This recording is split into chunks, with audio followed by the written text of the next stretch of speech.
কোনোবাই যে এনেকুৱা কিতাপ লিখিছে মই বিশ্বাস নকৰে কেৱল এজন মানুহে মই পাইছোঁ তেওঁৰ গল্পকাৰ ৰিভিউ আছিল তেওঁ মতে আগতে আমি কিতাপ এখন কৰি কিতাপ এখন ইখান সিখান বনাইছোঁ এখন উপহাৰ দিছিল মোক শুনাৰ পাই ৰিভিউ আছিল গল্পকাৰ যে আপোনাৰ এখন দিলেও ধুনীয়াকৈ আপুনি ড্ৰয়িং ৰুমত থৈ দিব কি বস্তু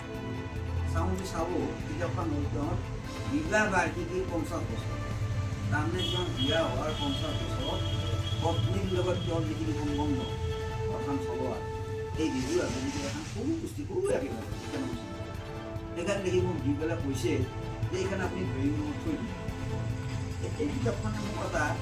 প্ৰথম ইনস্পায়াৰ্ড কৰিছিল যে এজন বয়সস্থ মানুহ এই 50 বছৰ হোৱাৰ পিছত তেওঁৰ পত্নীৰ সৈতে তেওঁ ঘৰখন আগবাঢ়ি নিছিল অনুভৱ কৰি তেওঁ তাৰমানে লিখি এখন কিতাপ কৰিছিল বোলে ব্যক্তিগত ফাৰ্ষ্ট বুক হ'ব পাৰে মই নাজানো